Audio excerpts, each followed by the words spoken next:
Through it. Threw up the goal. I think Will passed me the ball. Shot, scored. Nice and brief.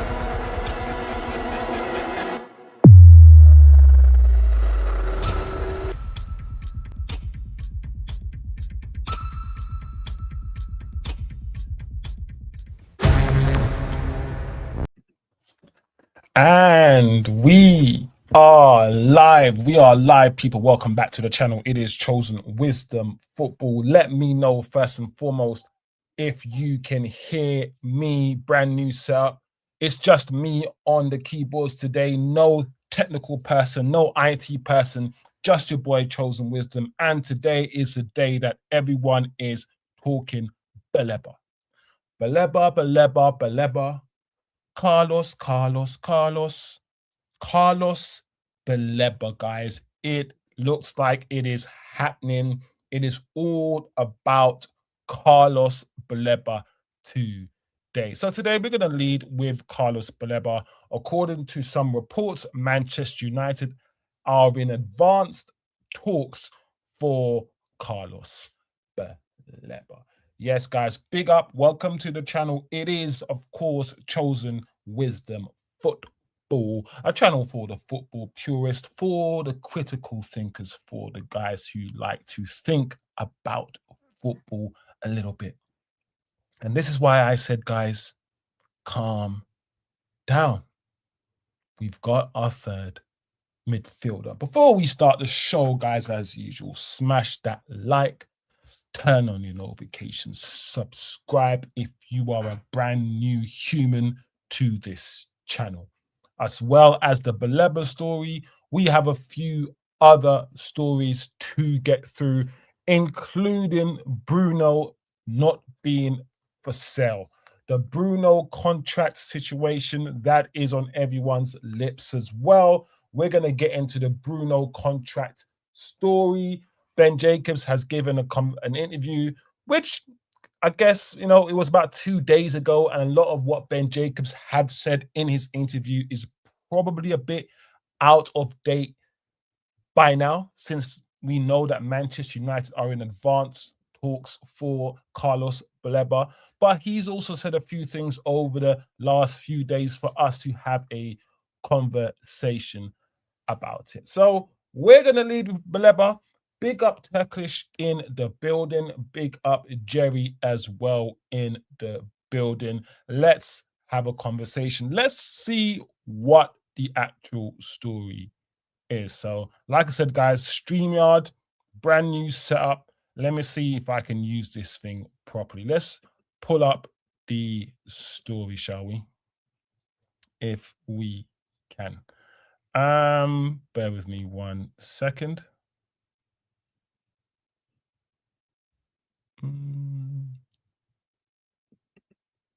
There you go. Carlos Baleba. It was broken by David Ornstein, who is really, really good, one of the best journalists when it comes to breaking Manchester United news. And this is what got everyone in a frenzy this morning. Exclusive, says David. Manchester United are closing in on a deal to sign Carlos Baleba from Brighton and Hove Albion. Manchester United offer for the 22-year-old Cameroonian midfielder is 60 million plus 5 million in add-ons. It is below Brighton's valuation, but amicable talks continue as all parties work to reach agreement. So first and foremost, this is at an advanced stage. And I want to point out that once again, it is a transfer that hasn't been spoken about in the past weeks. It wasn't dragged out. The journalists are only reporting on the transfer now that it is advanced. And one of the things that I've spoken about on this channel and many other content creators have spoken about is Manchester United's newfound ability to move in silence, to do things without everyone knowing about it. Santos, we heard about Santos when we were in advanced talks.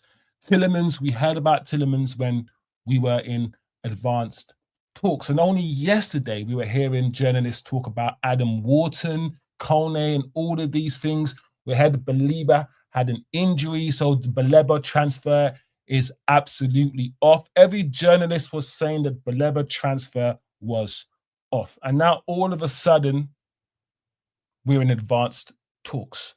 It's gone from Baleba being injured and there's no way Baleba can come to Manchester United in one day to the other day, we're in advanced talks. So to reiterate my point, Manchester United are moving like Metal Gear Solid. I've said this before, Splinter Cell. They're moving stealthily and it agitates some people. Some people want to know everything.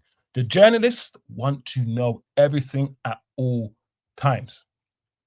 Fans, we talk like we want Manchester United to move in silence. We act like we do. We say things like, why do you got to tell everyone your business?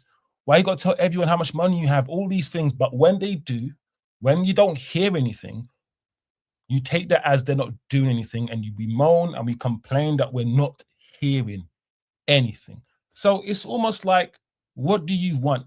What do you want? When you receive, when you actually get what you want, because you don't get the dopamine rush, because you don't get the daily news like you did before, you're feeling some kind of way. So I like the fact that this deal, once again, even though the player is on our radar, we spoke to the player, we agreed personal terms with the player last year. I like the fact that, once again, this deal seems to be at an advanced stage and most of the journalists just didn't really know about it. Then, as Osman said in the chat, and as you know, Jerry also said, but £65 million is a good deal. It is a good deal. Just like Osman said, considering the fact that United were quoted £100 million only 12 months ago for the same player, and apparently we're about to get him. And personally, I think it will be around 65 plus 5. I think the 60 plus 5 may be a bit too low. Maybe if we give them 65 plus 5, I think that would, probably see it. But we will see. But it's absolutely interesting, amazing to observe Man United walking away from a player who was quoted £100 million only 12 months ago to on the cusp, basically be on the cusp of signing him for around 65 to 70 million pounds. That is a good deal. No, I get it. There's a lot of United fans that will say he had a bad season or a somewhat underwhelming season for Brighton last year, and therefore his price should decrease to reflect that. So cool, that's fine. 100 million to 65 million, a 35 a 35 million decrease off the back of a season that wasn't great. It's a massive decrease. It's a massive decrease. No matter how you look at it, I think we've got a good deal, considering the fact that Fernandes from West Ham went for £85 million flat fee, relegated twice. Tonali went for 100. Anderson went for £130 million. Big up, Jerry. Manchester United could potentially have signed 3 midfielders, Tillemans, Santos, and Baleba, for a combined £150 million. Just over how much Man City paid for one midfielder, and that was Elliot Anderson. Now, Elliot Anderson could be a great signing for City, an absolutely amazing signing. But Man United have done good business here. Let me know what you're thinking, guys, about this signing. I know a lot of United fans were looking more at the Sanderberg type midfielder, a regista, someone more in the mold of Michael Carrick, for instance. someone who can distribute the ball from the back four, a Xavi Alonso type, a Pirlo type. I get that. That's who I wanted personally. So I want to be also very clear to the chat. I like Baleba. Last year, I wanted Baleba, and I'm still happy to get Baleba.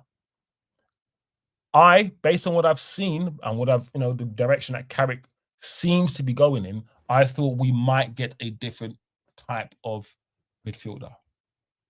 Maybe, and I'm just putting it out there, guys, maybe after the AC Milan, and I know it's only friendly, but maybe after the AC Milan performance, we realized that we need a runner. We need someone who's more combative. Maybe. I don't know. Because either way, another question I want to ask the chat is this better than the Tchouaméni deal? Because since we've now gone for Baleba, I'm now putting Baleba in the Baleba, Tchouaméni kind of Kone type category. Is this a better deal than a £75 million deal for Tchouaméni, for instance? And for me, he's not going to play as a deepest player. Where do you think he's going to play, Baleba? In my mind, I'm thinking he's one of the few midfielders that we have that can break the lines and that can run very powerfully and evade challenges and run through players. Right? Santos doesn't do that. That's not what Santos does. Tielemans doesn't do that. That's not what Tielemans does. So in my mind, I'm thinking he could be the runner. He's going to be the shuttle. He's going to be the 8. We might do a Santos Tielemans 6, Kobe, Baleba 8, and Bruno / Mason Mount / Cher Lacey as 10s. That could be it. But this is a good signing, guys. To the Man United fans who were complaining that we needed legs, that we needed power, that we needed athleticism, that we needed drive, we needed someone to cover the spaces. Santos and the likes of Tielemans, that's not their game. To all of those guys who were saying all of these things, we need this, you've got it now. We've got it. We have signed this profile. And also, guys, you know what, for me? It's the fact we've got different profiles now. Carrick can mix and match like a packet of sweets. You can mix and match. You can play Santos and Tielemans. And maybe just, I don't know, Baleba. Maybe Santos and Baleba double pivot with Tielemans. Maybe Santos, Baleba, and Kobe. In the away games, you can play Baleba and Santos together. In difficult games. In games where, I don't know, you want to keep the ball a bit better. Because one thing about Carlos Baleba is that on the ball, he might not be the most technical. He's probably now the least technical midfielder on the ball that we currently have. And time will tell. He's only 22. He can get better. He can improve. But off the ball, he's a monster, guys. An absolute monster. So big up everybody. Big up everybody. Any more information? I believe this deal will finalize in the next few days. United do like making midweek announcements that they, in advanced talks, and then by Friday, you get the here we go. I can see him on Saturday morning walking out on the pitch, waving his hands. So I can see definitely it all happening and being finalized by Saturday morning. United do like to do that.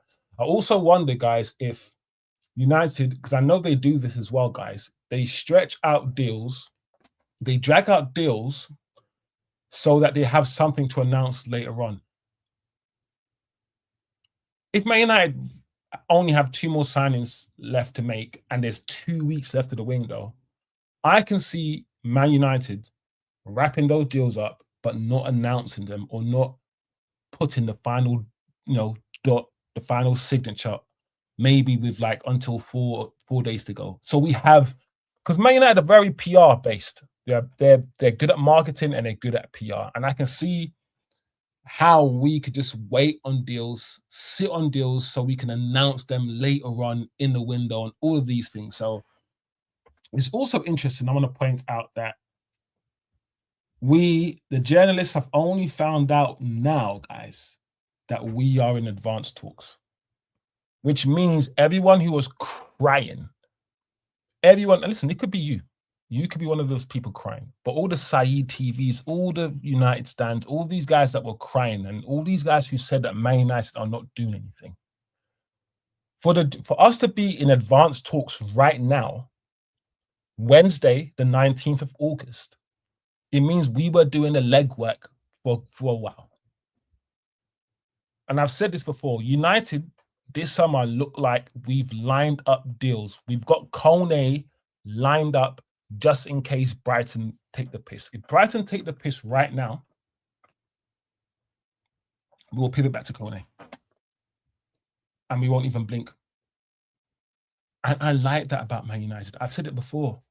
I don't think the midfielders on the market are that much different in terms of their quality. I think a lot of them are around a similar level. So if Brighton don't want to play ball, if we sit down on the table right now and Brighton go, do you know what? We're only sitting down to get you to sit down, but what we really want is 85 million. If they do that, then we'll just say, cool, Kone's there. We've had Kone lined up for the past week. And the only reason why we're putting it out there that we're getting all these midfielders, all these left backs, is to drive the price down. It's to drive the price down. So I do think this will happen, though. I do think this will be finalized. Most of the fan base, I think, will be happy. Whether you are happy because you like Baleba and you wanted us to get Baleba, or whether you're happy because the profile is what you wanted, I think this is a good signing. I can't imagine that he'll be on a lot of money. I can't imagine he'll be on a lot of money. I believe he's on, what's he on? Someone told me he's on around £50,000 now. So I can imagine United will pay him about £100,000. Once again, reducing the wage bill. Big up everyone in the chat. Let's have a look at let's have a look at more details about Carlos Baleba. I've used SofaScore. I know a lot of people use SofaScore, so why not, eh? Why not use SofaScore just to look at his metrics? I've chosen Andre Santos as a comparison, but to be honest, guys, I could have chosen anybody. But I chose Andre Santos as a comparison. So the first thing is, this is not the best. Let me see if I can get a better. That's better. That's better. So Carlos Baleba is 22 years of age. And that's another thing that we didn't mention before. His age. Carlos Baleba, Andre Santos, Lenny Euro, Aiden Heaven, Kobe Mainu. You know, Adams, I was going to say Ahmad, yeah, but Ahmad's getting on. Ahmad's at 24, 25 now. But you might squeeze Ahmad in. Sesko's only 23, 24. Xerxes actually quite young. Xerxes only 24. So we're getting a core of really talented young players that can all grow and mature together. And I've said it many, many times. The age profile of the players that we buy, it's important. It's important. So 22 years of age, similar height, not the tallest to Andre Santos. The market value is a bit more than Andre Santos. He's done more in the Premier League than Santos. This is what's interesting. Look at Baleba's heat map compared to Andre Santos. Baleba is everywhere. He's everywhere. And I feel like if we are to play with really high fullbacks, and if we are to try to pin teams back in their own half and keep the ball in the opposition half, I've said it many times, we're going to need to win the ball back very quickly, the way that Arsenal do it. And if we want to do that effectively, we're going to need players who can cover the ground. We're going to need a Carlos Baleba who is not... See these wide positions here? See these spaces here, guys? Out wide here and out wide there. We're going to need him to run over there. We're going to need him to close down the wide spaces. So very interesting. His heat map is interesting, but also Carlos Baleba is young, guys.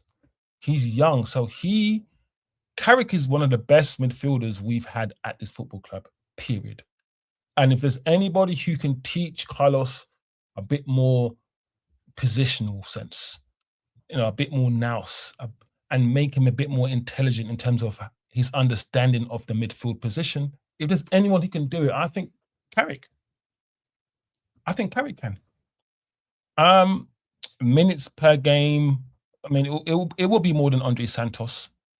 He didn't play as many games as he played last season. He played 31 matches as opposed to Santos's 27.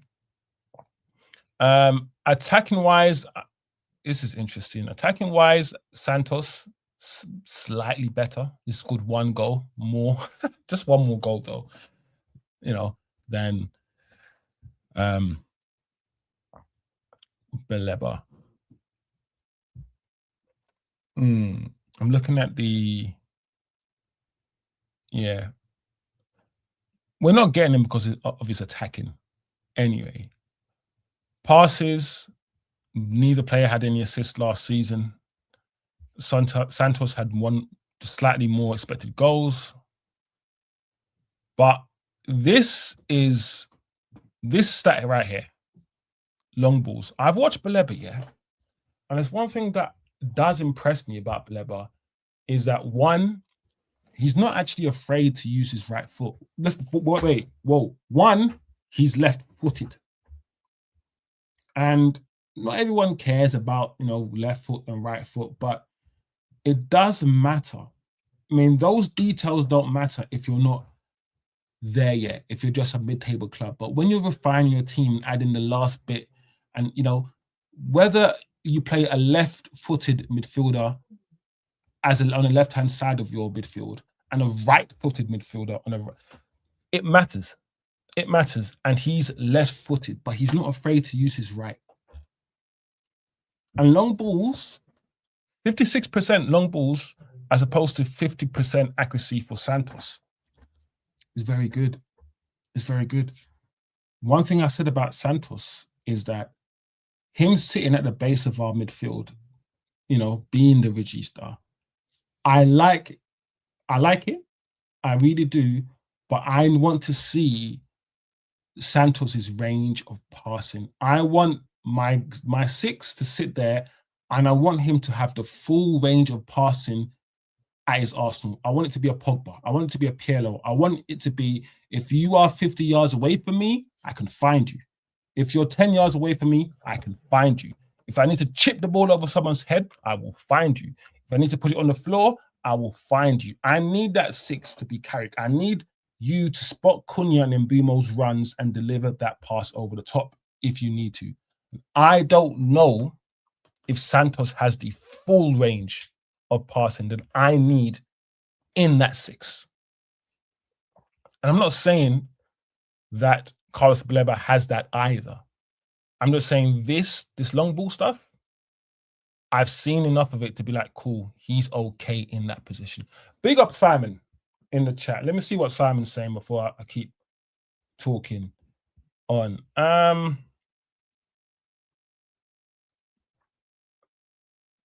What's Simon saying? Big up, Simon. Adam from Forever United TV blocked me when I called him out. A lot of these guys have soft skin, these people. They're in front of the cameras, but they can't take criticism. They can't take a lot of things. That's just humans. That's humans for you. Baleba is a powerful mid if he stays fit midfielder. Baleba thought he was coming last year and was gutted his form dropped because he didn't get his dream move. He will be good for United. He's a player United need. TK said liked and subbed. Big up T Kizzles. All right, Simon, since you said that, you know the narrative often is he down tools, he's not mentally mature. Is that a player that Man United need? A player that couldn't handle the fact that he's staying, he couldn't refocus. That's the other side of the argument, Simon. Do we need a player like that? Do you have confidence, Simon, that it's only, so once he comes, he'll be fine, and you don't have concerns about his mentality, essentially? Big up TK in the building. It's been a while. TK is one of the regulars, one of the first guys who subscribed to the channel.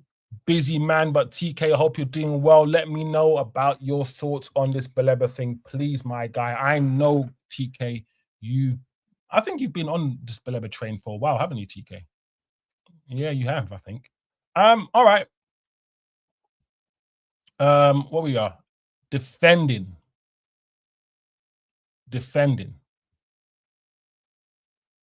Now, interceptions.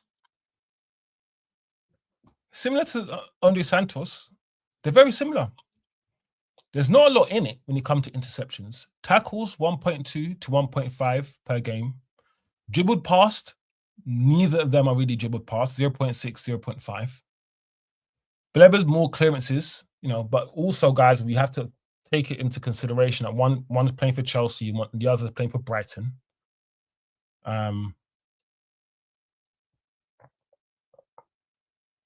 But this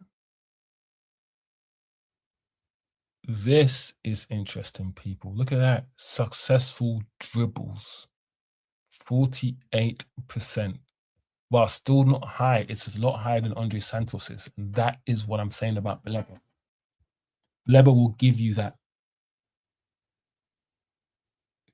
He'll give you that.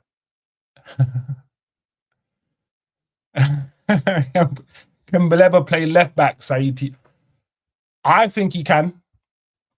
I think he's played left back for Brighton, but I'm not going to lie, guys. This whole let's get this midfielder and let him play left back because, Mars Lewis Skelly can do it and all these things. Bro, I'm not going to lie, guys. I need a left back.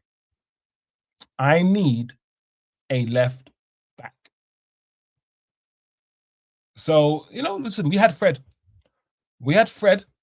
And when we had Fred, I said the same thing about Fred, guys. I said Fred can play left back. There's some midfielders you can just tell can play fullback. Fred was one of them. I think Carlos Baleba can, but it is what it is. Ground duels won. More ground duels per game than Santos. Aerial duels. Look at that, guys. Look at the aerial duels won. 58%, 0.9 compared to Santos, 45. Santos is just as, I think they're the same height, but Baleba is just more aggressive. That is crazy. 58% aerial duels won. Look at this, guys. This is the flip side. Santos is more secure with the ball. Baleba, less secure. And this goes back to what I'm saying about passing. If we can get Baleba to be more secure with the ball, if Carrick can, because Baleba's still got a lot of nurturing, he's still got a lot of growth to do. Both of these players. We don't know what they can become yet. These two players, with Kobe Mainoo, all the same age. Let's remember, all three of those midfielders are the same age. Carrick has got three midfielders where he can mold them. Carlos Baleba can become something else. Santos, we don't really know fully what he can become yet, nor Kobe Mainoo. If this can release Kobe, guys, if this can release Kobe Mainoo up top, the number 10, number 8, so Kobe can drop a shoulder, Kobe can do what he wants to. Because Kobe Mainoo, for me, Kobe Mainoo at his best is approaching the penalty box, manipulating the football, dropping a shoulder. If we can play Baleba and Santos to release Kobe more further up front, then I think I'm happy. I am very happy. Big up, people. We're just quickly looking through some stats for Carlos Baleba. Right, that's not relevant at the moment. Just quickly going through. Is there anyone else? Should we?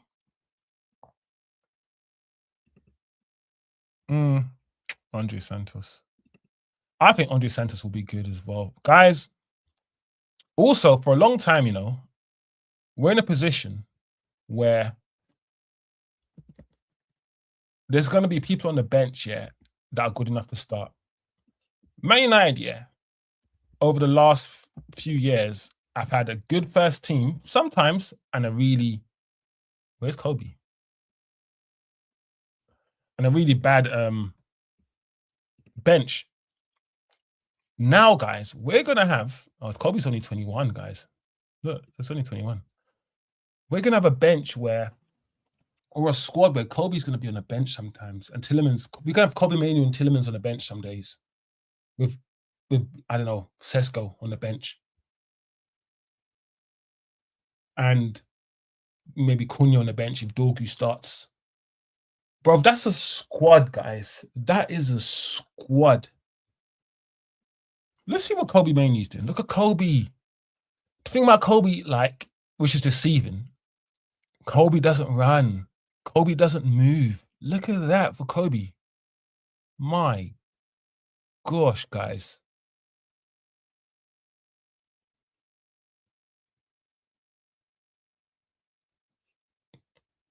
Assists per game. Tackles. Wow, Kobe Mainoo's making more tackles. He's been dribbled past less. The thing about Kobe, yeah. One thing I realized about Kobe last year, guys, is that his physicality last year went through the roof, man. Like when he came back, when Carrick brought man out from the earth and he brought man back alive, and he said, "Come on, Kobe, be my secret weapon." This guy was henching people out. He was tracking back. I saw he was slide tackling. I was like, raw. Kobe Mainoo is physical as hell. Amorim told us that this guy can't do it in a double pivot and was playing Casemiro. But as soon as Kobe Mainoo started playing for Carrick, this guy was running up and down the pitch, doing all sorts. So I don't know, guys. I don't know, but Kobe Mainoo surprised me. So let's get back on track. So that's Baleba. I think this will happen in the next few days. And I also believe a left back will be on the cards as well. So I'm happy. Let me see what the chat is saying. Let me touch base with the community quickly before we move on, because there's so much more we can say about this, but we can do other shows. The signing isn't finished yet. It's not fully over the line, so we're going to have to talk about this. Ideally, I'd want one of you guys, either like TK, Eddie, Atro, someone to jump on tomorrow or Friday so we can, you know, go back and forth with this talk. I think Baleba and Yuri will be the best pairing. Simon, the funny thing about Baleba and Yuri, yeah? Oh, Baleba and Yuri Tillemans. Yeah, because Simon, I think it's the narrative is that Tillemans and especially after watching his AC Milan performance, and I know it's only pre-season, Simon, but Tielemans looks like I don't know yet. And listen, he's coming back from pre-season and the World Cup and all these things, but Tielemans looks even more passive than Casemiro. I hope I'm wrong, and I hope when the season starts, this guy's running up and down, doing the most. But based on a small sample size I've seen so far in pre-season, Tielemans needs a Baleba beside him. He might do. So, Simon, you might be right. You might be right. We know he down tools. He's a young fella on 20k a week at Brighton. United's his dream move. He will work his heart out and become the best mid in the league in a few years. I take Carlos. Simon, I kind of agree with you, Simon. I like to look at it in a more human way. And I like to put myself in that position. Imagine if I was Baleba and Man United is my boyhood club. He's from Cameroon, right? Same place that Mbumo's from. If you are from Africa, yeah, any part of Africa, there's a good chance that you support Manchester United with your whole heart, because we're the biggest football club in the world, right? It's your dream to play here, and you're only getting paid 20k a year. So when Man United come calling, and Man United are offering something reasonable, 65, 70, and then your partner saying no, they're saying no, and Man United are offering you. You're on 20k a week. They're offering you around 100 grand. Bro, I'm not going to lie to you. I would be pissed off if I didn't get my move. I'll be angry, and it might affect me. It might affect the way I react. It might affect the way I play. And I know I'm supposed to be a professional and all of these things, but I'm also human. I have feelings. I have emotions. And I've always said on this channel, when it comes to Carlos Baleba, I said, you know what? Even though I've moved on and I might want a Matheus Fernandes or might want a Sander Berg, I've always maintained that on a human level, I kind of feel sorry for Baleba. I do. I kind of feel sorry for the lad. He's done everything right, played his game. Listen, I don't even fully buy into the injury thing. Listen, I don't want to spread conspiracy theories, but I would not be surprised if the injury is not as bad as we thought. He hasn't fully down tools, but has he? What if what we saw from him last season was him semi-down in tools? And when he starts the season for Man United, he's going to be an animal. Also, importantly, guys, Man United are signing a player who desperately wants to come. He desperately wants to be there. So if you're one of those fans who are like, he doesn't want to be here, go away, and blah, blah, blah, all of these things. If you're one of those sort of like super Reds that only love players who love the club, this guy will run a mile for Man United. He will work his socks off. He's done everything he can do to get here. And when he gets here, he's going to be so grateful. I'm telling you, players like this, I think he'll be good for us. Big up Simon. Can Baleba play left back, Saeed TV? Is that actually proper Saeed TV extra? I don't know if it's there's someone with a Saeed TV extra account. But big up Saeed TV extra in the building. Yeah.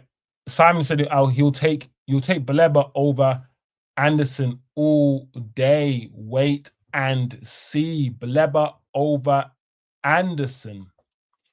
Do you know what, Simon? What I will say about that is last year, Baleba was touted to be worth around £100 million based on his performance last season. And now Anderson, based on one season's performance, is worth 120. It's interesting. If Baleba this season had the season he had before, he'd be worth about 120 million as well. And all it takes is form. Anderson will not do what he did for Tottenham, for Forest with City. He just won't. This season is going to be so interesting, guys. Big up T Kizzles in the building. Zero issue with Baleba. Good piece of business. INEOS aren't buying non-prem players, and that's smart. Yeah, TK, let's speak on it for a second, T Kizzles. Let's speak on that for a second, because INEOS last season went prem tested, didn't they? They went, apart from Sesko, they went Cunha, they went Mbumo, 2 attackers with the GA, the experience of the Premier League. Very good. This year, and listen, they could have got a Kone, they could have got Tchouaméni, and I think if Tchouaméni was available, we probably would have got Tchouaméni instead. But either way, it's the chips have fallen this summer in a way that we have 3 midfielders, and all 3 midfielders with Premier League experience. What did they call it, guys? Plug and play. Plug and play midfielders. So I think that is smart from INEOS. It's smart from INEOS. And I'm not ideal. I'm not INEOS Defense League. I said to people, if INEOS didn't get the stuff done, if INEOS didn't make this signing, if INEOS don't get a left back, I'll be on their necks. But I also said, guys, that I'm not going to be like the rest of the fan channels and start crying in advance. I don't do advanced crying. I don't do advanced moaning. I don't do the whole something bad could happen in 2 years' time, I'm going to moan about it now. No. I get it, but I need more evidence. I needed to wait. I said, all those people that were saying, oh, United are not doing anything, we're not going to get a third midfielder. Oh, I just said, what happens if the next day you buy a midfielder? What happens? It's just wait a little bit.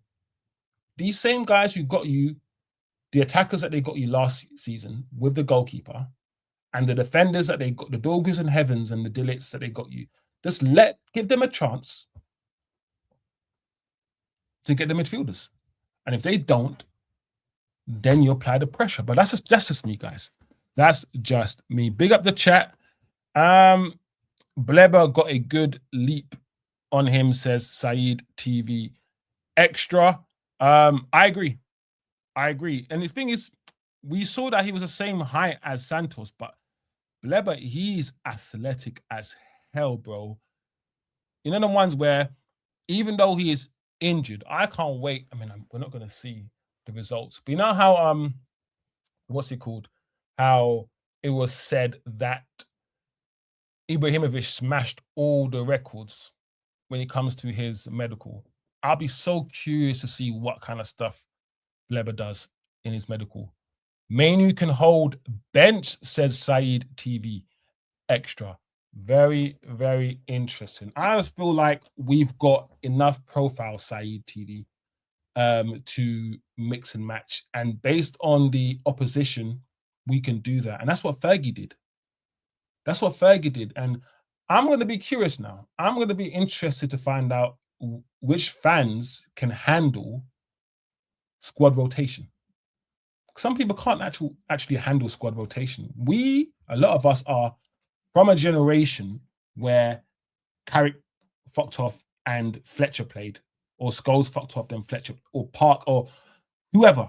We rotated and it was good, and we needed a squad because we played for every trophy and we were always trying to win all 4 trophies. There are some people who are not from the squad rotation generation, and their favorites will miss a game, or their favorite will be on a bench and they might start crying. And we're going to have to see what happens.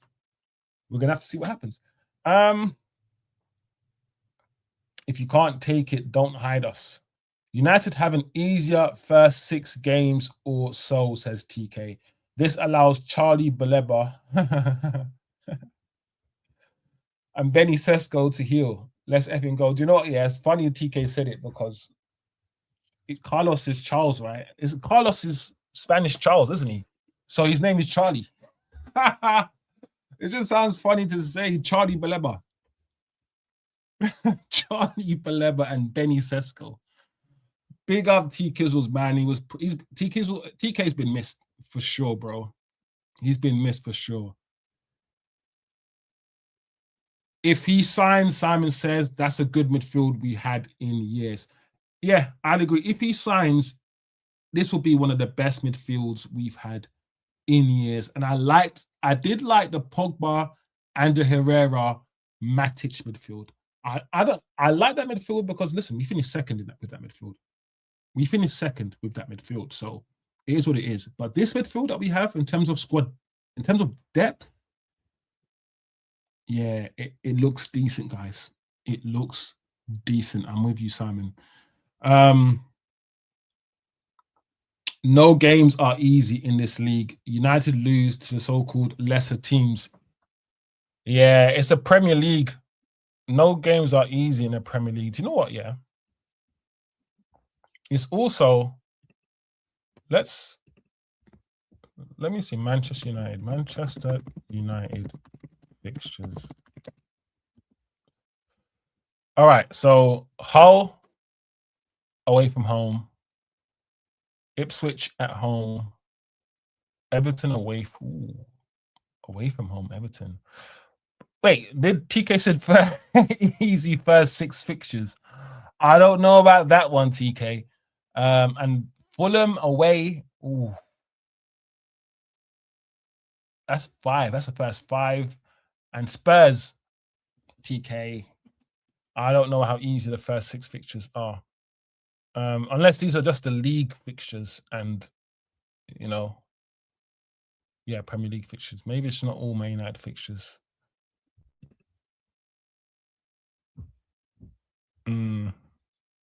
Yeah, I don't know about easy. I don't know about easy, but they're winnable. They're winnable for sure, guys. All right.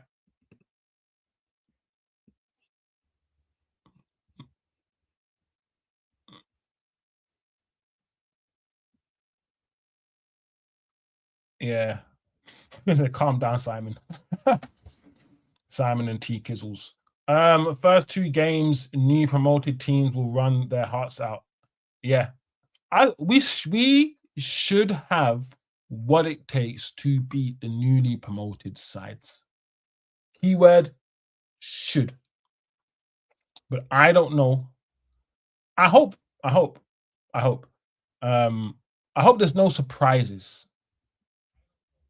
You know, Baleba is the engine we need to complement Mainu and Yuri Tillemans. Ugarte would have been decent pairing with Yuri. Said TV's trolling now. I don't know if this Said TV extra, you're trolling, bro. Ugarte is not good on the ball at all, bro. And the thing about Ugarte is that his off the ball stuff was exaggerated. Because in my mind, I'm thinking, great. We kind of all agreed, yeah, that as long as he can pass the ball 5 yards, 10 yards, he was clean and crisp, like Santos is doing. I thought Ugarte would be doing what Santos is doing right now. And off the ball, he would be an absolute dog. But my problem with Ugarte is that even his so-called strengths off the ball aren't that great. Because a lot of us are willing to look past his on-the-ball stuff if he's given us some Roy Keane, Patrick Vieira shit off the ball. But he's not even doing that. He's not even winning the ball back off the ball. So, Ugarte, man. Ugarte, like, he is the only bad signing from INEOS. Like, clearly bad signing. You can argue other signings haven't been that great or other signings haven't lived up to their potential yet and so on. But the Ugarte one, he's for me a clear dud from INEOS when it comes to recruitment. And they've recruited well apart from Ugarte, in my opinion. Spurs are working on Savinho and Marmoush double signing. What the hell is going on at City? They are making a run at what?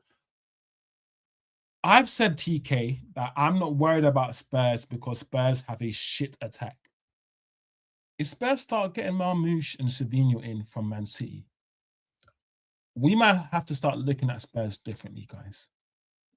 Because getting the midfield patterned was, don't forget, one game a week they're playing, just like Chelsea. They've got their midfield patterned. Their Solankis and their attack is crap. If they start getting attackers in, we might have to start looking at Tottenham differently. And to talk about City, listen, we probably need a whole show for this, guys. City are in trouble. I don't think you understand that beating from that Arsenal side. And the Arsenal side, they played well, but the Arsenal side themselves will be beaten by other teams. That City side is not good, guys. Anderson doesn't know where he's going. He's going to run around like a headless chicken. They think Boadi. They think this 18-year-old's going to solve their problems. They're going to replace Rodri with Boadi. What? City are in trouble, TK. And this Wharton thing, Wharton and Elliot Anderson, listen, it might work. It might work, but I don't know. He's an African warrior. Big up Ayush, AAYUSH 582. Rate this midfield overall. All right, let me play your game, Ayush. Rate this midfield overall.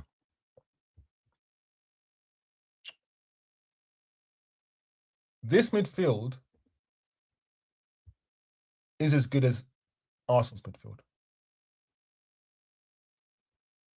I would rate this midfield, but yeah, I'll be with you. I'll go with you, Ayush, and I'll rate the midfield at 8. 7.5, 8 out of 10. Yeah. And the reason why it's not higher is because I know a lot of you guys like Mason Mount, but we still have Mason Mount, and Mason Mount's always injured. We still got Ugarte, and Ugarte is going to be injured for the whole season. So I'm including those two in our midfield because they're still here. But yeah, good question, Go. Good question. All right, let's have a quick chat about Bruno Fernandes. Let's have a quick chat about Bruno, guys. We don't talk about Bruno. Ben Jacobs. Manchester United. Also, Ben Jacobs has had a nightmare summer. In fact, last summer he had a nightmare. Ben Jacobs. Okay, let's not talk on it. We love Ben Jacobs here. We love Ben Jacobs. Manchester United consider Bruno Fernandes as not for sale at any price, and his 65 million euro release clause has expired. The Galatasaray are prepared to offer around 50 million euros. No bid yet received, and United sources insist if one arrives, it will be rejected. All right. So what's the point of this story then? The first thing I think is, so what's the point of this? The Galatasaray prepared to offer Fernandes a lucrative 4-year contract. Oh, so now we're getting to why the story exists. Fernandes has not indicated to Manchester United he wants to leave to date, and the club are not looking to engage with any other club over a sale. So this is interesting. To me, this just seems like a non-story. I don't think Bruno's going. First of all, I don't think Bruno's going anywhere, and I believe most United fans think he's not going anywhere. However, I do believe Bruno might want more money again, and I do believe this might be his agent's annual, this club wants Bruno, this club wants Bruno, so pay Bruno more. This might be Bruno Fernandes' annual, let's hold the club to ransom and get more than 300 grand a week from the club again. It might be that.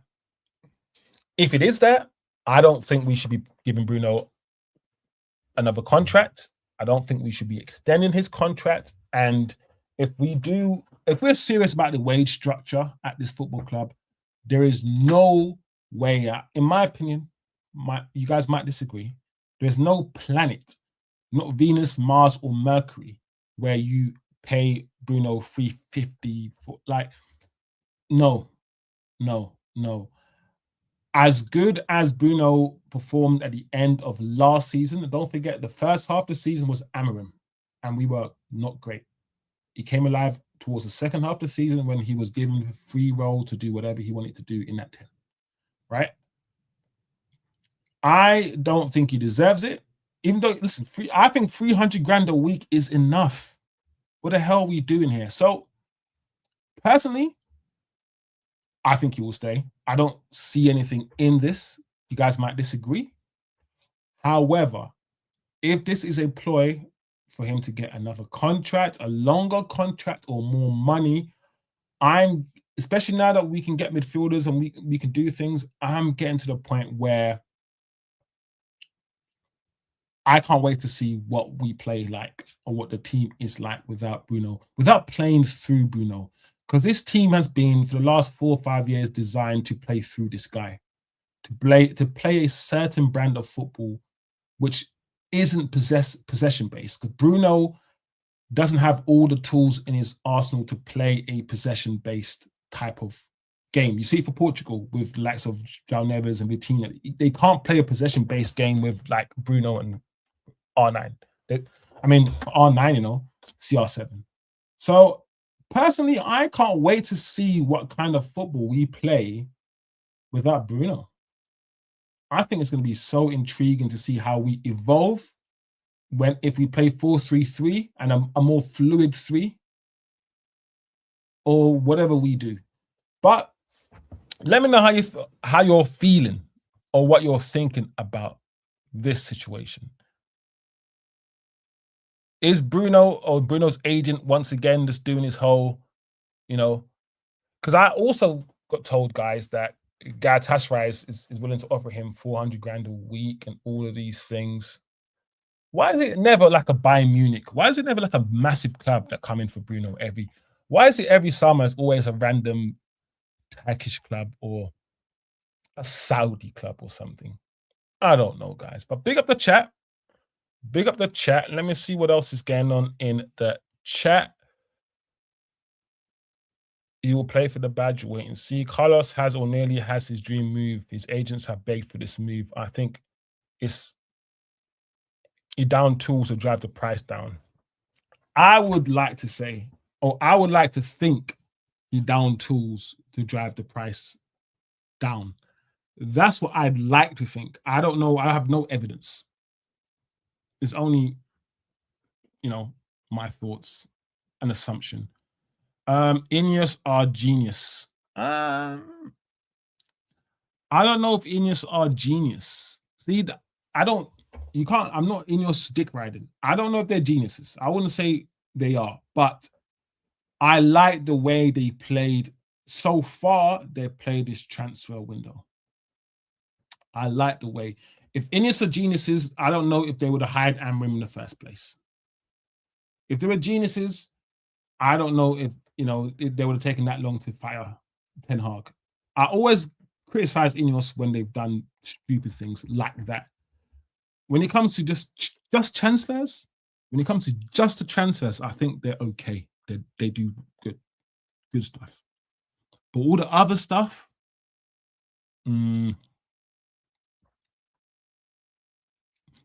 Anyway, Saeed TV Extra. New attack last year, new midfield this year, new defense. Yeah. Saeed, so you're with me then. I think next year we have to look at the defense. I love having... Do you know what? I want to say this actually quickly. The difference, between playing Lenny Euro and Aiden Heaven as opposed to playing Maguire and Martinez, for me, especially in preseason, was night and day. And what I mean by that is, was it Leeds that we played before AC Milan? And in the Leeds game, we started Aiden Heaven and Lenny Euro, I believe. And my gosh, the football that we played with two young, quick centre-backs, some of that football we played in the first half was so good.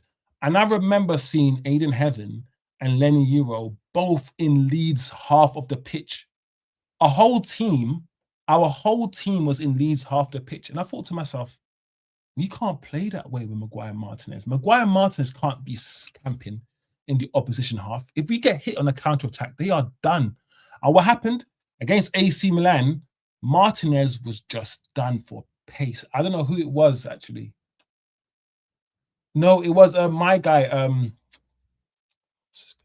the midfielder, the English midfielder that that played for Chelsea. Loftus-Cheek. Wasn't it Loftus-Cheek that flipping done Martinez for pace when he played AC Milan? And I'm like, Maguire and Martinez's lack of pace and lack of mobility is why we cannot play with a very, very high line.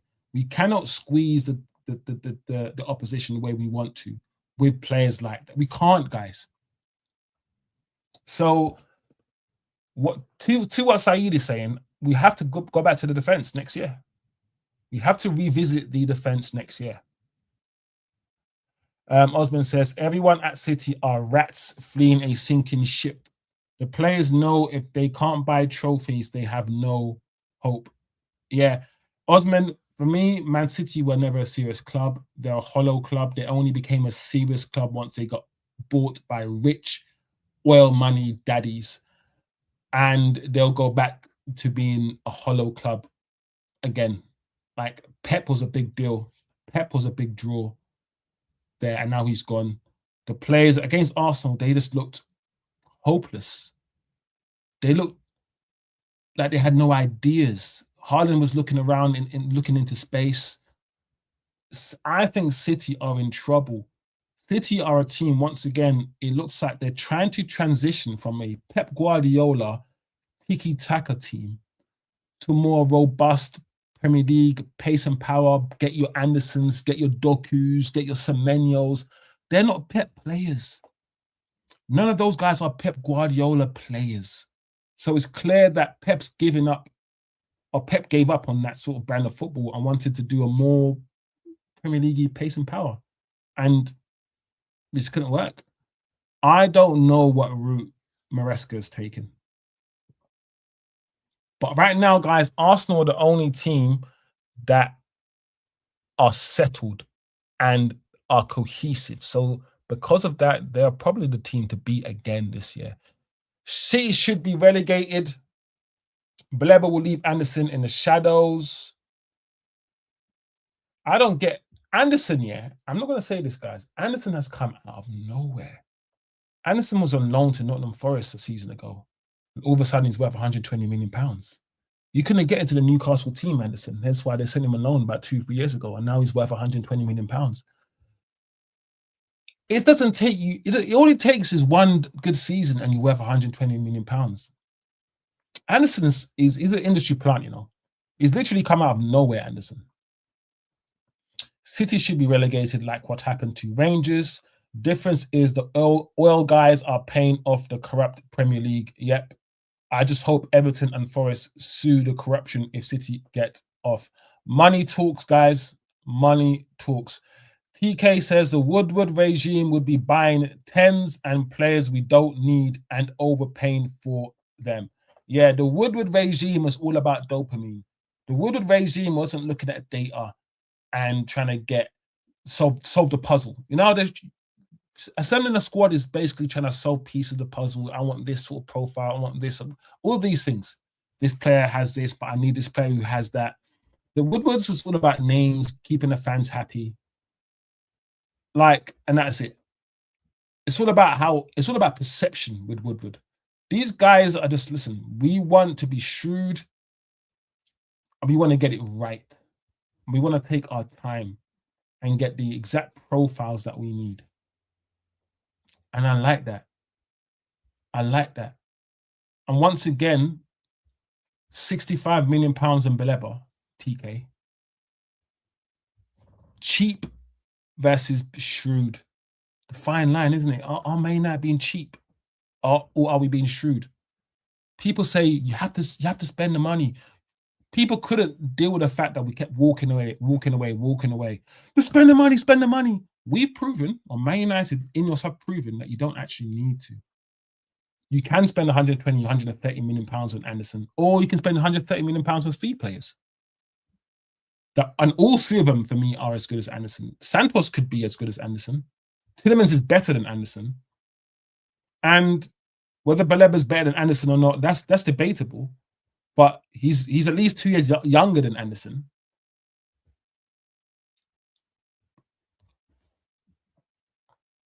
Dopamine's fried, says Saeed TV. That's what most fans need. That's what most fans want, don't we? Dopamine. We want to get the signings that we want, so we can get that little dopamine rush, so we can get that feel-good factor. We need competition in all positions. In 1999, we had 4 strikers battling. Yeah. Hence why you need 2 players in every position and not just a backup. You don't want your first team to be a 9 out of 10 and your second player to be a 7 out of 10, because that's not competition. That 7 out of 10 is not going to push at 9 out of 10. That 9 out of 10 knows he's by far the better player, so he's going to play every game. You want a squad, so if your first choice doesn't play well, he knows he's going to get replaced in the next game.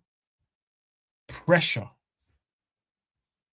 And you got to enjoy the pressure. We want to sign players who understand the pressure, but don't shirk from it. Embrace it. This is Manchester fucking United we're talking about. Yo, Simon, I hate when the phone tries to do its own autocorrect, yeah, and it fucks up everything you're trying to say with the autocorrect. It's annoying. It's annoying as hell. Wisdom, I want Hall in next, then Victor O. Simon, we are not getting Victor Osimhen. My gosh, imagine getting Victor Osimhen. I think Lewis Hall is doable if we get someone out. If we get someone out, and if Newcastle are willing to play ball. But guys, I'm not gonna allow, you know. The reason why I said Lau is because I was gonna say Raum. That Raum. How do you pronounce it? David Raum. I'll take him. Or the Spanish kid. I'm actually not wedded to the Lewis Hall idea. I need a very good left back. And if it's Lewis Hall, cool. If it's not, the profile is the most important. I'm not fully wedded to Lewis Hall, the name of Lewis Hall. But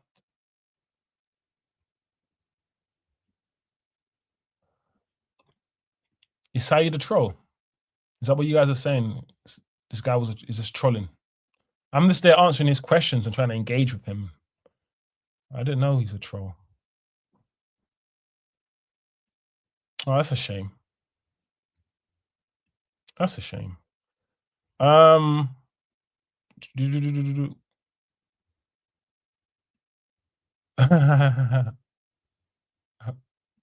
funny. Simon making me laugh.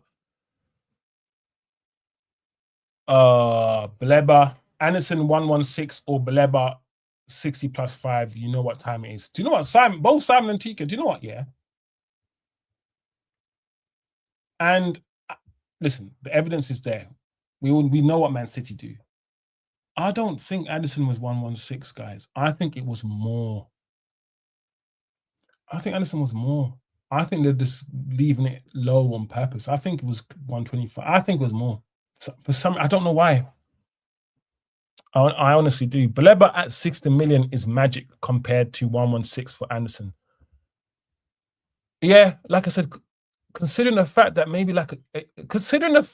that 2 years ago, you would have said Baleba was better than Anderson 2 years ago. When Baleba was 20 and Anderson was 22, people knew about Baleba, but nobody knew anything about Anderson.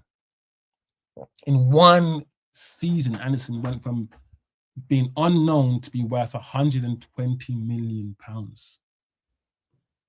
That's crazy, guys. That's crazy. Crazy. Bomberclad. Best midfield we've had in years. If Baleba signs, Mount is a 10. Yeah.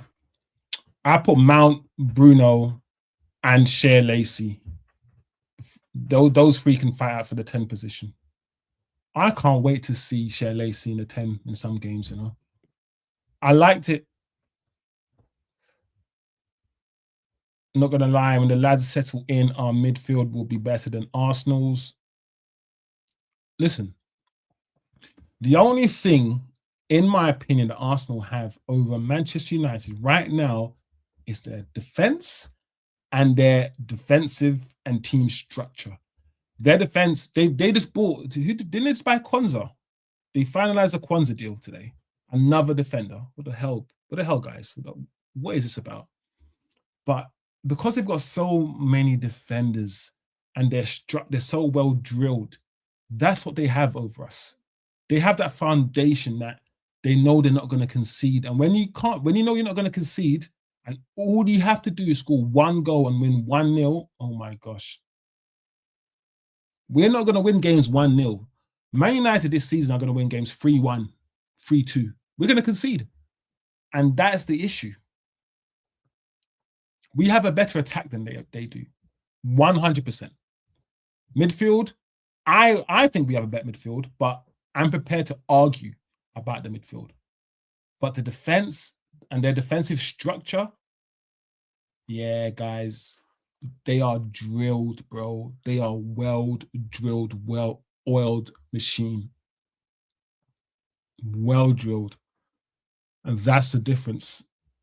Arteta's had Arsenal for 6-7 years.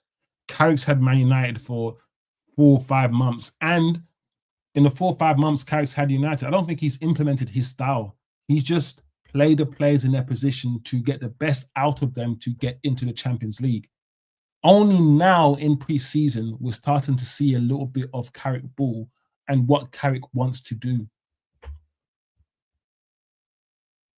It's going to be very interesting, guys.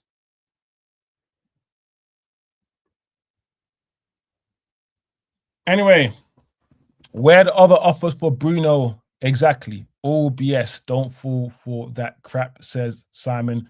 Bruno has a 65 million release clause. If clubs want him, why aren't they triggering it? There you go. I don't know.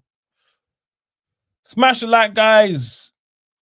Wisdom. I'm a Red since the 70s.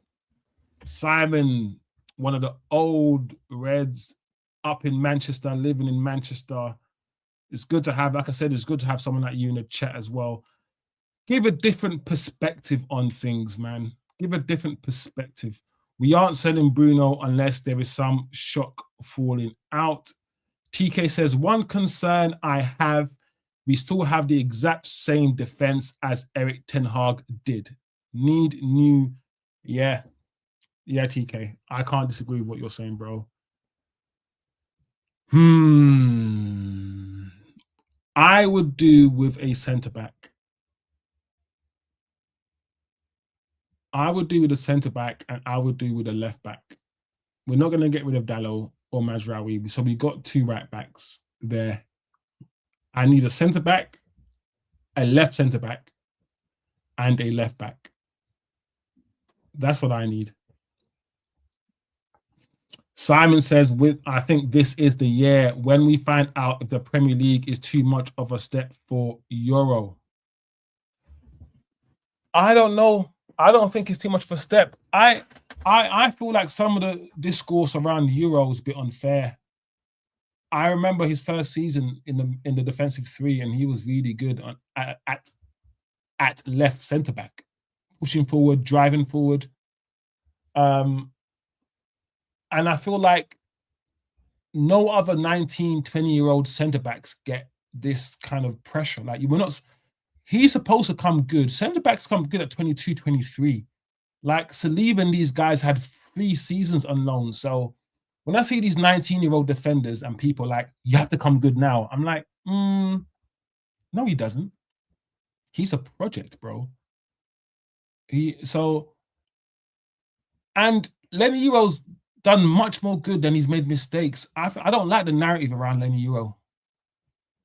I see Heaven make loads of mistakes, but people don't care when Heaven makes mistakes. But when Lenny does it, it's like, it's because Lenny costs money. I think Heaven makes mistakes, it's okay because he costs 1 million. Lenny makes mistakes, 60 million pounds. I think the narrative around Lenny Euro can be sometimes a bit unfair. Sometimes. And the Leeds game, I know it's only pre-season, but him and Heaven, it gave me promise. It made me feel like, do you know what? These two, by the time, because they're playing 18, 19, 20 years old for Manchester United in these circumstances, with all this experience, by the time they reach 22, 23, they're going to be much better. So I still have hope that those two, Lenny Euro and Aiden Heaven, can be our centre-back pairing for the next 10 years. I still have faith it can happen.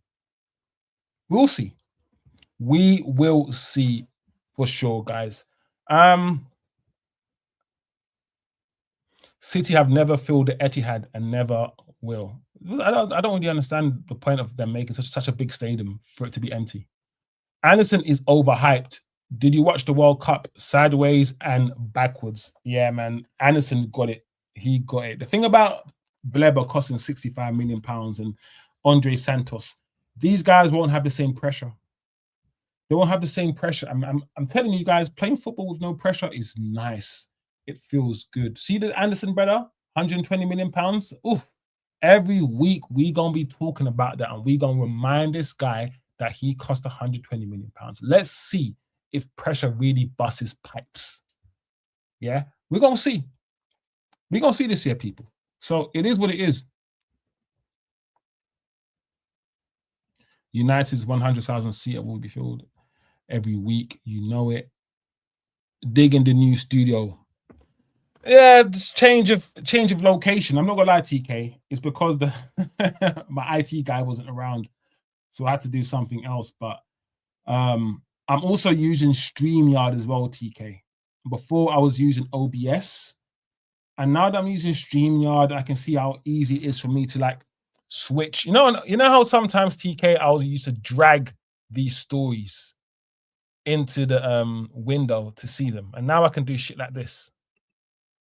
Do that, and then just do that like everyone else does. This is it's so much easier, bro. Like, and everyone else uses StreamYard. So yeah, big up, man. I need some people to jump on the stream though when the time is right and start having some good conversation, guys. So big up, smash the like, guys. If you are new, subscribe if you are new. It's a thinking man's channel. We like to have conversations here. We just talk about anything really. Yeah, man, hit the like button, guys. Big up, people.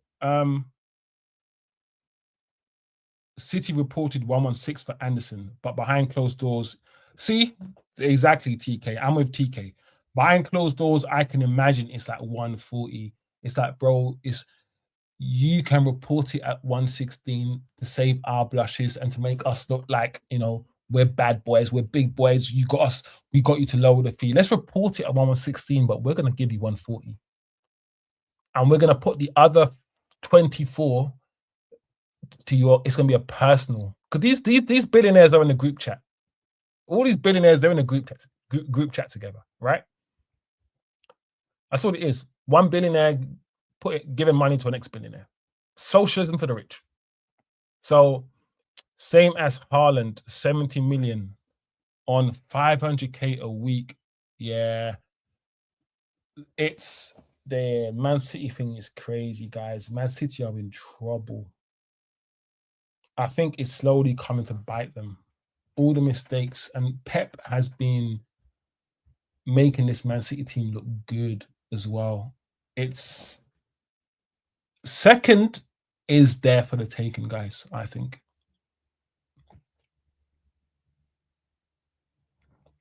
Look up Rashford's tweet. Carrick getting done. What does that mean, guys? Should I look up Rashford's tweet? How do I look at Rashford's tweet? Should I look at Rashford's tweet? What does that mean? How do I look up Rashford's tweet? Twitter.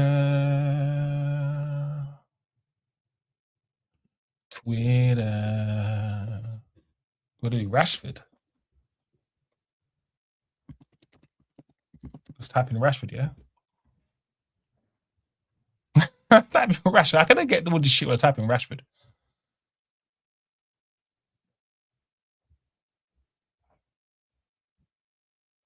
Oh, snap. Oh, shit. Thanks, Jamie. It would be great to be able to get my head down and play football without my name being mentioned every day. Okay. What did he actually say? Should we play what he actually said, guys? Let me hear what he said.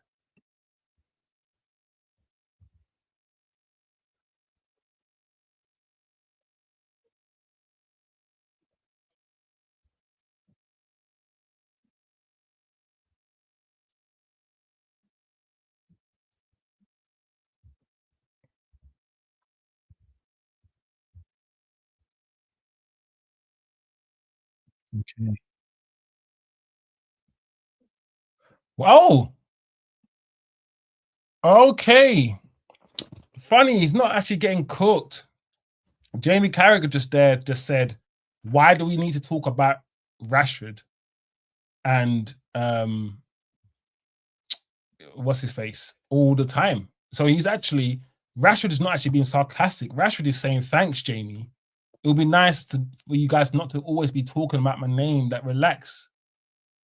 But I ain't gonna lie, yeah. Oh, what do I think about that? I don't know. Part of me is like, bro, Rashford, how did you hear about this? Like, these guys are online. That's why I always think, bro, when we say certain things about these guys, they hear it, they're online, they're young. I'm an old man. I'm never online. I have social media, but the only thing I use is YouTube. But these guys are young. So he's clearly seen that and he's like, oh, thank you, Jamie. It would be nice to get my head down, let's play some football. But bro, at the same time, I'm like, bro, you are the talk of the town. You know you are. You release videos about yourself and going to Barcelona and all these things. Like, I don't know. Like, people are going to talk negatively about you, and you wouldn't be posting that, Rashford, if they were talking positively. It's only because it's probably going to be a negative thing. That's why you're annoyed. So I'm mixed when it comes to that. Sometimes I'm like, bro, just go sleep, Rashford. Don't respond to it. And other times I'm like, why can't he respond to it? It's his life. He's on Twitter too. Why can't he say something? He's got the right to say something. So it's new for me, it's nuanced. But my gosh, guys, it is interesting. This season is gonna be a madness, bro. It's gonna be a madness. Big up Print F hello. Big up.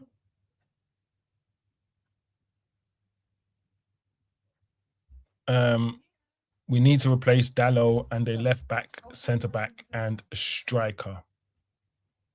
Your wisdom, this is Euros year, third year, make or break. Heaven is, yeah, but Heaven is young about what? It's a couple months, a year.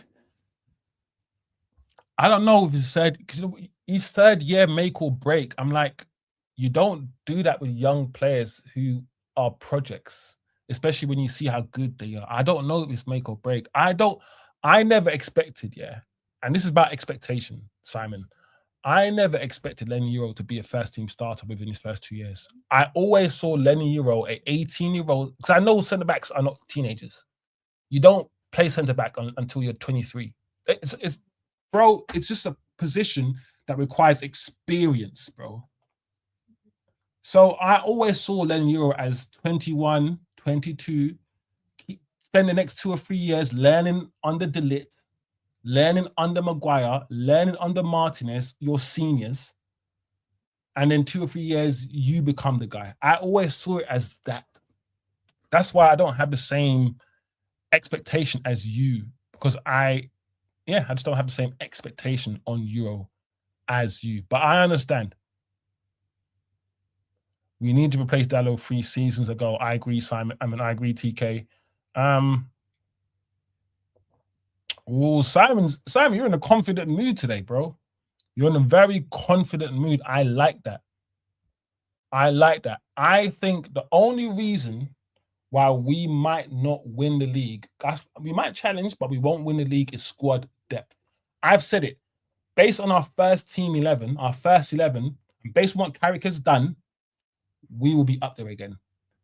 But it's when, players get injured. We saw what happened when, for instance, Kobe Mainoo wasn't available for Leeds. Our squad depth last season was poor, especially in midfield. If we get squad depth to the point where we can interchange and exchange and bring people on and start a different midfield but still have the same outcomes, then yeah, I think we can push Arsenal. And Man City are not looking serious, guys. So the second place, if we finish second place, guys, and a trophy this year, I'll be content.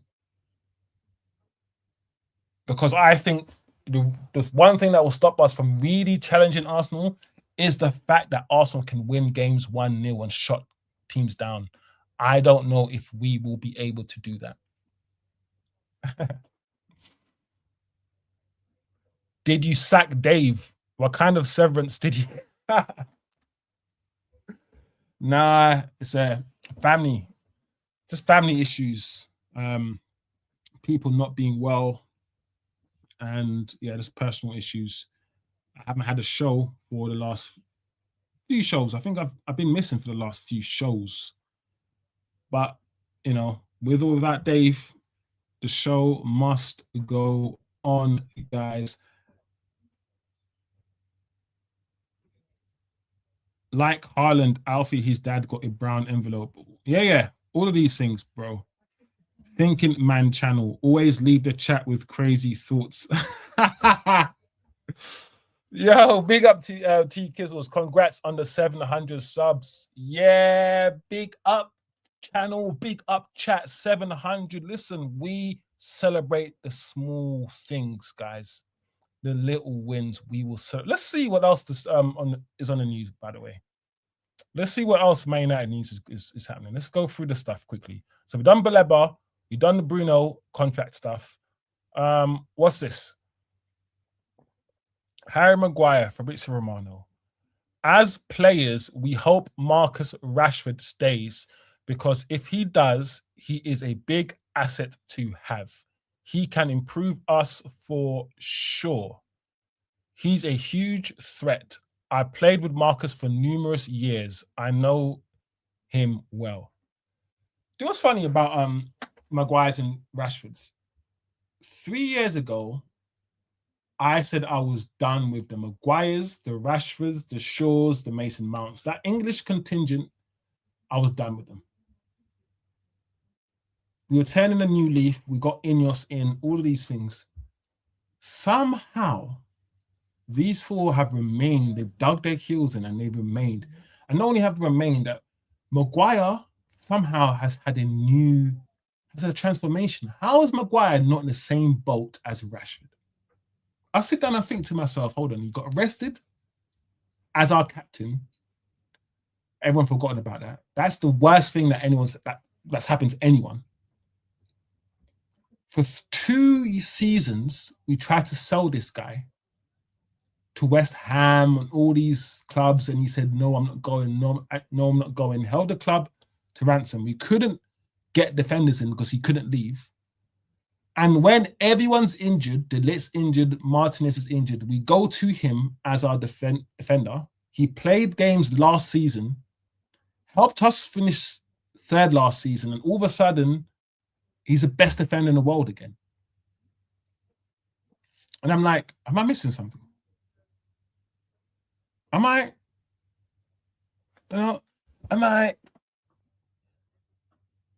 missing something?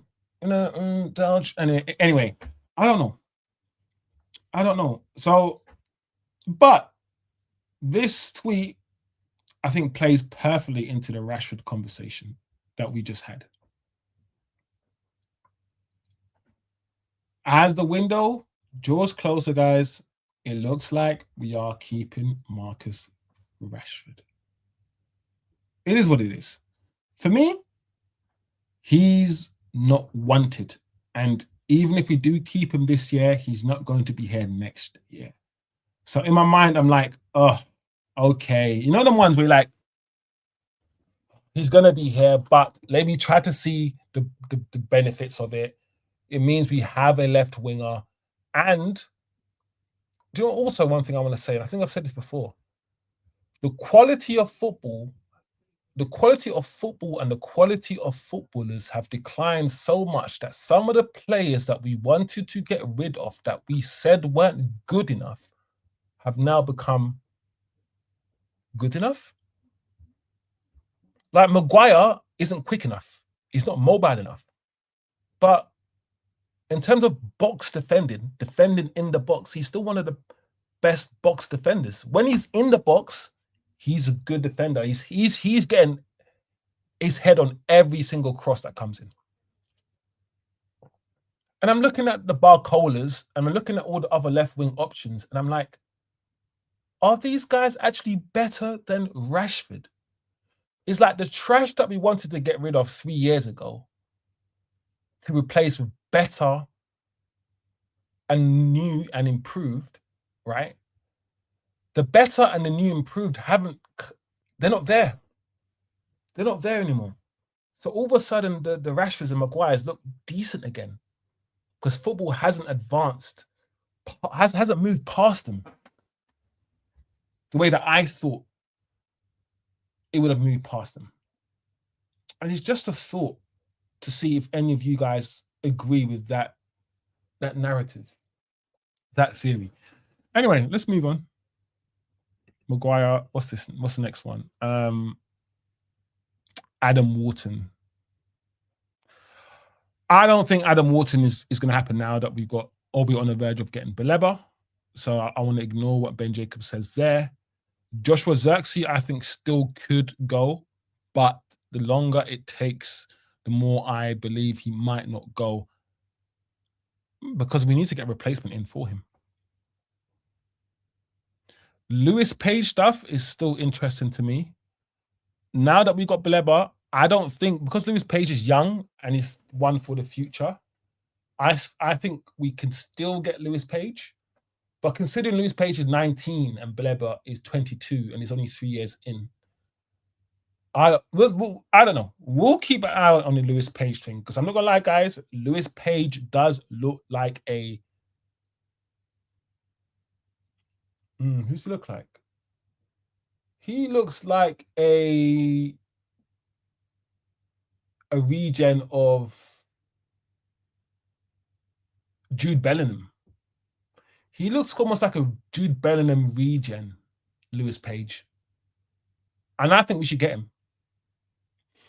Ben Jacobs says a move for Lewis Hall looks unlikely. Like I said, Lewis Hall, I would take Lewis Hall and I would spend the money for Lewis Hall. But fundamentally, as long as we get a good left back in, I don't care. I'm not gonna lie, guys, Mars Lewis Skelly stuff. I saw something online that the Arsenal CEO came out, I think, was it today or yesterday? And he said that both Martin Lewis Skelly and who's the young winger for Arsenal, who was on loan. Ranieri, Ethan. While they're not actively looking to sell them, he's basically putting out there that if the right offer comes in, they could be sold. Which means the question is for the chat, would you take Martin Lewis Skelly at left back, considering the fact that he doesn't even want to play there? He wants to play in midfield, and you're forcing someone to play in a position that they don't really want to play. Would you take him as left back? Would you take Miles Lewis Skelly, Martin Luther King, MLK? And after Baleba, it is said that after Baleba, we could still make 2 other signings after Baleba. I want to look at this. I'm looking at all these tweets about people saying we ain't doing shit. A day before it was announced that we're in advanced talks for Baleba. Look at everyone crashing out. We ain't doing shit. God help the people running this club. We need Wharton. He has a reliable quality. Went from 2 possible to two, possibly 3 signings now, 1, possibly 2. Ben Jacobs is full of shit.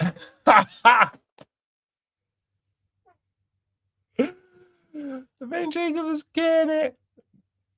Don't listen to this pathetic journalist, as he's got nothing right. I'm not gonna lie. Listen.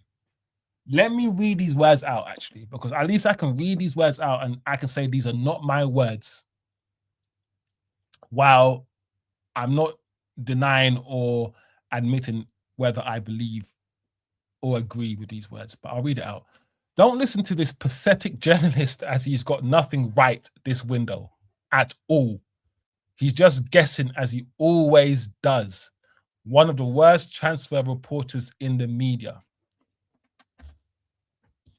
Not my opinions, but we love Ben Jacobs. Think about Ben Jacobs, yeah. He just gives talking points. Ben Jacobs has so much crap, yeah, that I'm like, do you know what? This is good to have discussions around, but I ain't taking this shit seriously. I ain't taking this shit seriously, Ben.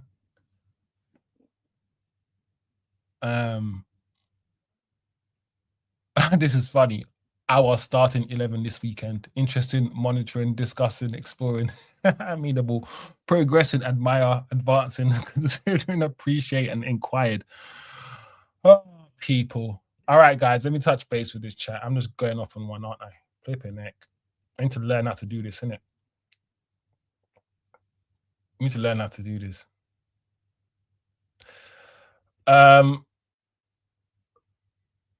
Yeah. We are fans paying their wages. When you put on a shirt, you have to be good enough. Rooney did gigs and Beckham. Ronaldo also, if you're good enough, age don't matter. Yes, but I feel like centre-backs, you very rarely get 18, 19-year-old centre-backs that start for big clubs. You name the last time an 18-year-old or 19-year-old centre-back started for Man United, Real Madrid, Arsenal, or any big, like, I hear what you're saying. If you're young enough, you're good, but centre-back, I don't know. It's different? Maybe. I think Marcus will get sold or loaned before the end of the window.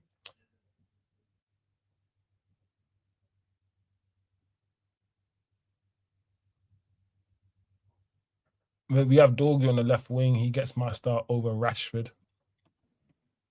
Yeah. I mean, Dorgu will track back. Dorgu will give you more security down the left-hand side, and he'll give you more defensive cover. He'll give you more work rate as well. I will start Dorgu over Rashford as well. I don't think that's a bad take at all. Rashford shouldn't be in the squad. I agree. I wouldn't have Rashford in the squad myself. But I'm just tired, Simon, of the Rashford and arguing against Rashford and trying to get him out. I'm just like, I'm past the Rashford stuff now. I'm tired of it. You know? Welcome to a season ago, bro. We've been that dead horse many times. Legacy's members still getting paycheck from our club. Yeah. Forget Skelly. He ain't going anywhere. I agree. But would you take Skelly, though, Simon? Would you take Skelly? Because I ain't gonna lie, yeah. That pass, yeah. And you can't just take man for one pass, bro. But that pass for Arsenal's first goal, yeah. Bro, I don't think you guys understand how sick that pass was. The weighting on that ball, bro. And it was from Skelly as well. I was like, whoa. Whoa, what a pass, bro. Think about Skelly, yeah. He's 19. He's 19. And once again, he's a footballer where you don't know what he's going to become. Man started off at centre mid, went into left back. Now he's back at centre mid. Like, you just don't know. What is this anyway? What is this tweet? Let me see what this is, guys. It's quite insane, derogatory, that we are about to go into this season with the same back four as we did in 2022. Oh, that's what TK was saying. That's what TK in the chat was saying. TK, look at that, bro. It's I don't know, man. It's blasphemous, bro. It's blasphemous. This is crazy. The same back for 3 years. This is what TK was saying.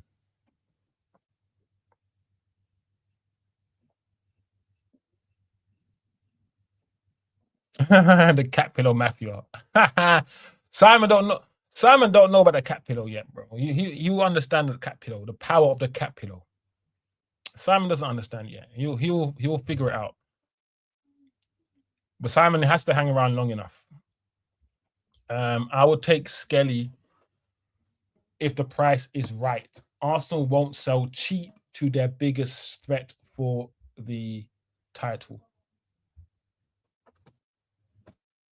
That's crazy, TK. But hey, though, I'm not gonna lie, TK, for the pettiness, just for the pettiness of it, and just to say that we've taken one of your star boy youngsters, I would take him just for it. But you're right. If the price is right, and they're not gonna sell for cheap, but this back line, guys, is crazy. It's crazy. Martinez is done for. His legs are done. His body is done. Maguire's not quick enough. Dallow's so frustrating, guys, because Dallow was bought as an attacking right back. I remember Dallow step over, whippy, whip cross. That's what Dallow used to do, to the point where people said that Dallow could be a right wing back or right winger for us. We sent him on loan to AC Milan, funny enough. Was it AC Milan? Yeah, for a season. He came back stronger, but he forgot how to attack, bro. When Dallow's in the 18-yard box, yeah, Dallow just falls to pieces. He crumbles. This guy's forgotten how to cross the ball. Now, he's still a decent cross of the ball, but attacking-wise, he was better years ago, Dallow.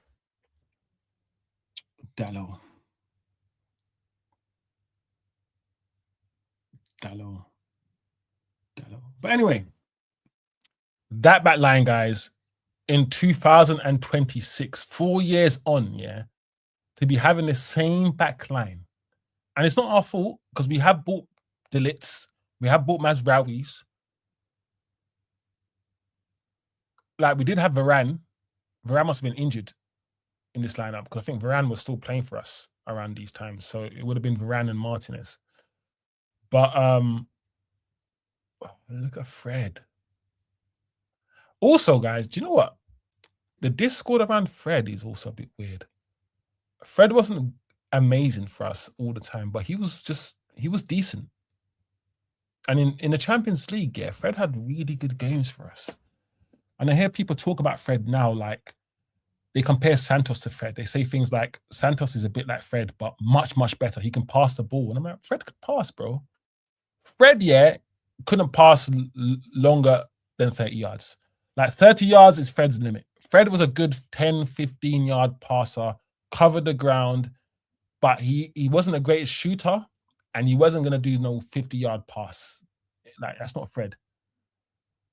And I feel like we look back at Fred and McTominay, and I feel like we look at McTominay with more fondness. Not me, but the fan base and Fred. And like, bro, Fred was much better for us than McTominay was. McTominay might be doing well in where is he? Napoli now. And towards the end of his time here, we finally realized he's not a midfield double pivot player. And in fact, he's a 10 or box crasher. We found out too late, right? But Fred was better than us, for us in that period than McTominay. Fred had some good Champions League games, scored some good goals.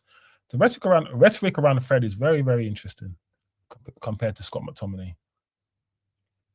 Very, very interesting. And he's doing well in Turkey right now, Fred, as well. So, I don't know, guys. I don't know. Anyway, before we leave, what's this? Mazraoui and Amorim. Talking to Amorim's staff. All these guys, just friends, aren't they? Cunha and Amorim. Do you know what's funny as well, guys? Yeah, I feel like it's important to see this stuff, yeah. Do you know why? Because when you see stuff like this, yeah, because the fans hate Amram, and the fans, yeah, are a group of people looking at something from the outside, right? We look at something, we don't know the humanity. We don't understand the humanity. We don't see it. All we do is watch football, shout, criticizing, get angry, get happy. And it's good to see that as much as there are people who hate Amram with a passion, hardly any of the players do. It's just a manager who came and it didn't work. To a lot of the players, it's just a manager who's a good person, good human being, who came and it just didn't work out. But to us fans, it is, we hate him, all these things. And sometimes, especially the discourse around Rashford, when players talk about Rashford's a good guy. Because don't forget, these guys talk to each other. They talk about what they ate for dinner, what they like, their fears, all these things that they say they see the humanity between each other while we just see footballers. And sometimes it's good. I always say to my chat this thing. We are fans, and we're always going to look at things from a fan's perspective. But every now and again, we have to look at things from the player's perspective and from the club's perspective, because we are the third entity. We are the least, sometimes we're the least important entity in this conversation. It's the player and where he works. If I go to work, yeah, and I get paid, what a third person who doesn't even work for my company or pays me thinks about me or does or whatever, it's irrelevant. It's irrelevant. So yeah, man, I'm angry. I was very upset that we lost against Ruben Amorim. I was, because I did not want to lose against Ruben. And the performance was even worse. But it is what it is. It is what it is, man. It is what it is. You know what I'm saying, homie? Anyway, guys, I feel like how long we been streaming for? An hour and 50? An hour and 50 minutes so far. We needed scoring goals. We addressed that last window. We needed midfielders. We addressed this window, and we needed new defense, hopefully next window. Yeah, and hopefully, TK, once you build your squad, TK, and this is important, once you build a squad, you're going to stop doing that. Like Arsenal have built their squad. So in Arsenal's windows, they don't do midfield strikers. They don't do that. In their windows, they just plug the holes now. I'm hoping by next summer, we don't approach windows like that anymore. And it's like, cool, we need left winger, we need this, and we need that. We need a midfielder, and we need a defender. So let's go and get them. Once you've built the squad now, you've got your 25 players, you just need to fine-tune it, right? Fine-tune it. So that's what I'm hoping, guys. Jeff Whitefoot was 16 years old, and in defense for United, I guess a lot of today's fans never heard of him. I don't think I've heard of him either. 1950. Oh, you're bringing it back, Simon. You're taking it back 1950s. I'm talking more about modern football. But we will see. I still have hope in our young centre backs. We'll see what happens this season. INEOS didn't back him. The board hated Amorim because he called them out. Yeah, I've said that to play the way he wants to play with that double pivot, and especially the way that AC Milan played it, you can't actually have Kobe Mainoo in it. Like, it maybe if we backed him and got rid of the Kobe Mainoos and got a more pace and power central midfielder in to play and all these things, who knows? But I don't think we would be able to. I've said that in order to play Amorim's football, he has to get rid of all of these players, and there's no way Man United, they're built to get rid of 11 first-team players and bring in 11. We can't do that. We never could. And I said the only way this could work, yeah, is if we fully bought in and we fully said, you know what, we're going to suffer and keep suffering. And we fully bought all the players. And also, he has a very specific system, which means we have to get very specific players for that system. I just didn't. So many reasons why I feel like it didn't work. But yeah, fundamentally, He wasn't fully backed. But different players for different systems. Kobe couldn't fit into his system, but then Carrick's come in, and Carrick now plays a system that accommodates someone like Kobe. So it also shows you how systems can make or break players. The loss to Milan came because we were showing off our brand new kits. United always get beat when we unveil a new shirt. All right, guys. That was a good stream. The first stream I did all by myself. Well done, me. No IT guy, new setup, StreamYard, and also a little new studio, new lighting.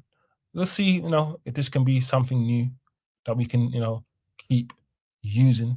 Big up everyone. Smash the likes, as I've said before. Subscribe if you are a new person and you love football conversations.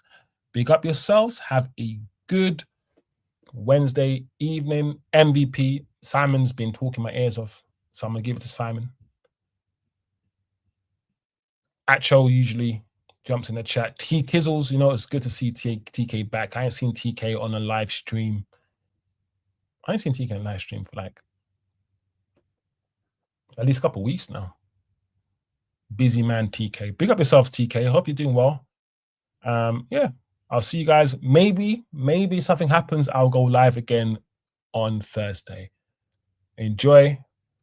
The Premier League starts this week on Friday. I'd like to do a prediction show as well, TK. So maybe tomorrow we can do a predictions show. You can't keep me quiet when it comes to United. Simon, big up yourself, because it's people like you, TK, Atro, and others in the chat that will help this channel grow because of your interaction and your ability to just have conversation, bro. And also, we need to understand we're going to disagree a lot. TK knows this. We're going to disagree a lot, but as long as we agree to disagree, that's the main thing. Big up everyone, and I will see you guys next time.